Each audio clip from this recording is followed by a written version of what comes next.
You're burning inside because I don't fit the aesthetic that you think luxury should look like. Is it because I'm not a size 4? Is it because I'm wearing my type 4 natural hair and not the loose European wave that you're used to? Or is it because I don't wear Lululemon and French press-ons? Clock it. Hey everyone, Dev Walker here, and welcome back to my channel. Give your girl a thumbs up and subscribe if you enjoy travel, lifestyle, and fashion videos. I'm back with another video after a little bit of a hiatus. Not that long though, maybe like 3 to 4 weeks. Quite a bit has happened. Your girl went viral twice, like literally back to back, in the month of February, and it all started with me just talking about some jewelry that I owned. I just wanted to share some things that I already had in my collection because given that I'm a travel content creator, if you have been watching the news, a lot of people are afraid to get on airplanes, and you know what? Rightfully so. So I decided, instead of just not posting travel content at all, I said, let me just post, some things about some fashion accessories or pieces of jewelry that I have in my collection. And the video just spread like wildfire in the worst way possible, pretty much.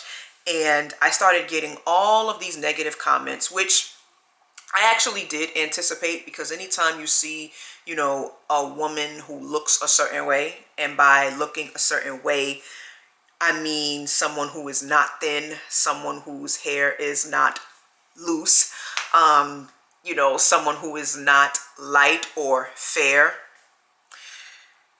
And when you see someone like that with high-end things or expensive things, I feel like you are bound to just get certain types of comments that I feel like white and Asian luxury creators don't receive. I'm not saying that white and Asian luxury creators don't receive hate or negativity, but the comments that I'm specifically talking about, I'll pop some of them up here.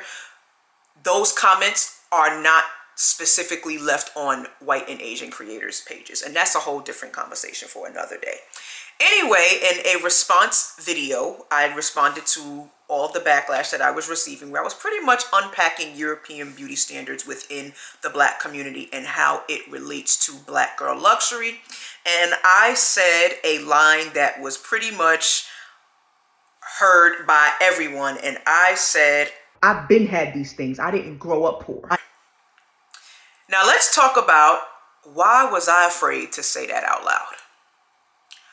Let's get into it, because we're unpacking today. So now that it's been about 2 weeks and I have processed everything, or just about, I am making this video to really unpack my feelings about why I didn't want to come out and publicly say I didn't grow up poor. I am completely freestyling this video. I don't have any notes. I usually write down some notes of what I want to say. I'm literally just going to speak to y'all from my heart. So if I pause the video or if it cuts, it's because I'm either pausing for too long and I just want to think about what I want to say. But this is completely unrehearsed and raw. Let's get into it. As a full-time influencer and content creator, I follow many other full-time influencers and content creators, specifically Black influencers and content creators. And more times than not, my peers come on these apps and we tell our stories about our upbringings, how we transitioned from a previous career to the one that we're in now as a content creator, and so on and so forth. I started to notice that there was a common denominator in most, not all, I'm not saying all, in most of the stories of successful Black content creators were, when a lot of them shared their stories about their upbringings, they always talked about how luxury items were unattainable for them because they either grew up in a working class household, or they grew up in a single parent household, or they grew up in a household where, both parents just worked a lot to make ends meet. And then, they worked at a job, they were able to, feed themselves, sustain themselves. Content creation usually falls into our laps in our previous jobs, and then we just kind of grow and be successful as to where we are now. So when I see that a lot of my peers are saying, these things were not attainable to me back then, I couldn't afford them back then, I'm listening to the stories, I'm relating as much as I possibly could, but that's not my story, y'all. And it's not to say anything bad about any of them, but to tell the truth, that was not my story. So what is my story? Okay, let's talk about it. I grew up in a middle-class household with my mother and my stepfather. For context, my biological father passed away when I was very young. I was actually an infant when he died, and he was a dark-skinned man. And I'm saying that because my stepfather, who has been in my life since I was 4 years old, I'll be 38 this summer, he is a white man, Italian to be specific.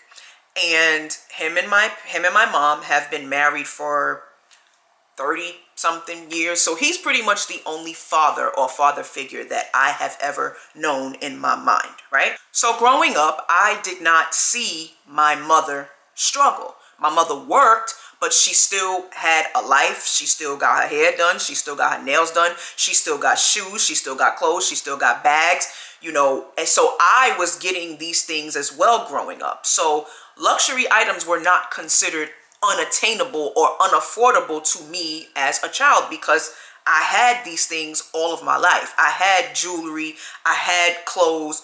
Even before I became a content creator, I had a six-figure job. I had a luxury car. I had designer bags, shoes, ready to wear, accessories, jewelry, all of the things before I even had a thought of ever becoming a content creator. And I didn't realize that this is more uncommon than I thought it was. And a little bit more about me. Although I did not grow up poor, I also grew up in a very close proximity to the hood. And what I mean by that is I have relatives who lived and still live in the hood. And they did not grow up poor either. You know, they didn't grow up filthy rich, but nobody in my family went to bed starving. Nobody in my family ever went without. Like, we still had things. We still had weekly Sunday dinners. We still had Thanksgiving feasts. You know, we still had cookouts like everybody else. Like, we were very much still a black family that was not struggling. And because I grew up middle class, it did kind of translate to how my friendships with people from the hood played out. I'm not talking about jealousy or anything like that. I'm talking about little things that were said to me that wasn't said to the hood girls or the project girls.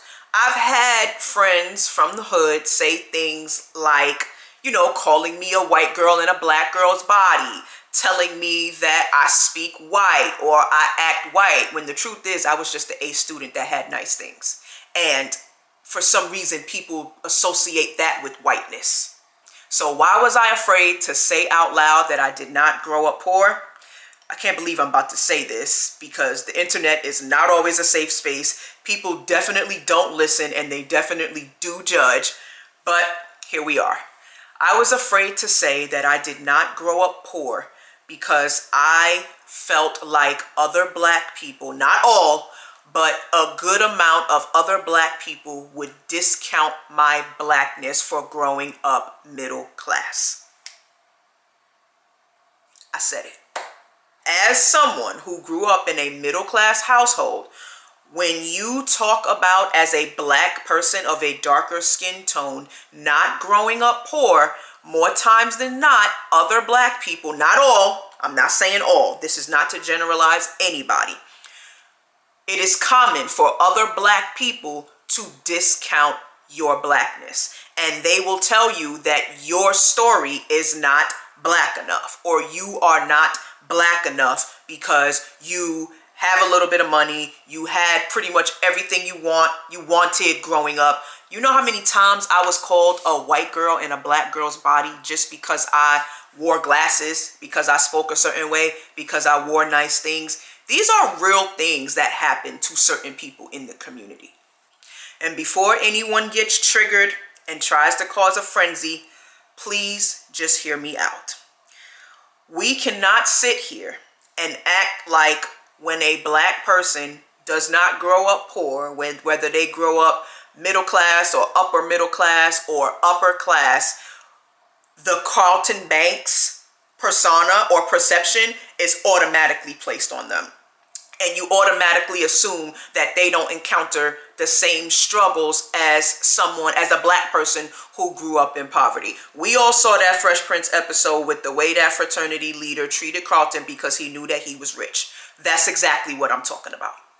And I didn't want people discounting my blackness the way people have discounted my blackness pretty much my entire childhood. A lot of it has to do with, I don't know, maybe because my mother's biracial, maybe because my stepfather's white. People just assume that because I was raised in a household with them and we lived in a nice house, they just assumed that I knew nothing about being black, and that could not be more false. Another misconception that usually comes with being black and not growing up poor is people seem to assume that you lack a certain level of consciousness compared to black people who did grow up poor. I don't know where it comes from, but I know it exists, and it has been said to me on a multitude of occasions from a bunch of different people. I didn't need to become this age to become a conscious black person. I was always a conscious black person, even with a white stepfather and a biracial mother, because I grew up around so many other black people. I have always been aware of systemic racism. So although I was privileged enough to grow up middle class, I was always conscious enough to know that poverty is a system and an infrastructure that has been embedded into our communities for centuries. And I'm not quite sure where the disconnect is and why people who may have grown up lower class tend to assume that people who grew up middle class or in upper class don't experience racism in any type of way. I'm really not sure where that comes from, because if I come on here and start telling stories of how people talk to me versus how they talk to my white stepfather versus how they talk to both of us when they realize we're actually together, listen, I will turn these applications upside down, straight like that. I also didn't want people to think that I thought that I was better than anybody, because, you know, when you see people with money, you kind of just assume that they think that they're better than other people. You think that they're a snob in an unpleasant way. And that is the furthest thing from me. I respect everybody who respects me. I'm kind to everybody who is kind to me. I am kind to the CEO. I am kind to a stripper. I am kind to an unhoused person in the middle of Times Square in New York City. So that is just not who my character is. And I feel like your character is who you are regardless of what your financial status is. So I didn't want people to think that I was this out of touch person, that because, oh, I grew up with having a lot of things and I had over 100 pairs of sneakers growing up, that I couldn't possibly fathom what a poor person goes through. Now, granted, I may not have experienced it firsthand, but I am still a conscious black American who still endures colorism, racism, featureism, texturism, and all things in between. And I also don't have this, I don't want to call it crooked, but that's what I was about to say, and I'm not going to edit this. I said I'm going to freestyle this video. I don't want people to think that I have the flawed mindset that just because I grew up having money or a little bit of money, whatever you want to call it, I don't want people to think that I'm one of those people who feels like people are in the situations that they're in because they didn't work hard enough. Let me expand a little bit on that. So we have our Jay-Z's, we have our LeBron James, you know, these people who came from poverty pretty much, and, you know, they are extremely successful and have substantial amounts of money that will last them for generations to come. I'm not one of those people who thinks that you can outwork your way out of poverty, right? I'm just not. I am also one of those people who believes that a lot of people's success is, yes, it accounts to talent and working hard, but I also feel like a lot of it is luck.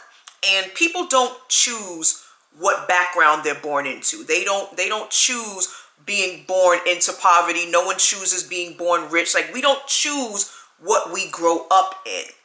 So it seems to get lost with, you know, middle class, working class, upper class, whatever you want to call it, that people think, oh, well, if you just worked hard and believed in yourself, then you would have money. I hate when people say stuff like that. Because like I said before, poverty is a system and an infrastructure that has been embedded into marginalized communities for centuries and centuries. And it's not something that you can automatically get yourself out of just by working at a good job or, being good at a sport. There are plenty of talented, amazing, hardworking people who just did not make it. And that's just the truth. And I'm never ignorant enough to assume that just because a person is still in poverty as an adult, that they're just lazy. They just don't want to work. They just don't have good ideas. It's like, come on now. And I guess I could see why a poor person would think that people who aren't poor feel this way, because I'm sure there are some silly ones who do think that, but I promise I'm not one of those people. And now in hindsight, I'm actually glad that I got those comments, because it really made me want to expand as a creator, and it really made me want to just share other things. Like when people started saying, oh, well, show us a degree. Y'all don't tell none of these Asian people or none of these white people to show you any of their degrees when they are showing you their jewelry, their Birkin bags, or their really fancy looking closets. But y'all only want to say that to me. But since we talking about degrees, since you want to talk about them, maybe I'll just start doing some finance videos since I hold a master's degree in finance.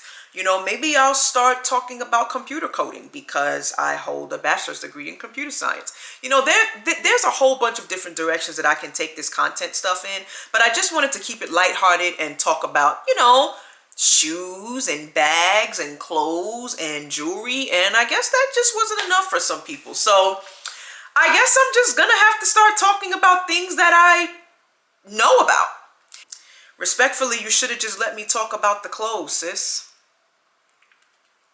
Should have just let me talk about the clothes, because now I'm about to start talking about things that a lot of these people know nothing about, and they just assume that I didn't because I'm just a black girl sitting on her sofa talking about $30,000 pieces of jewelry.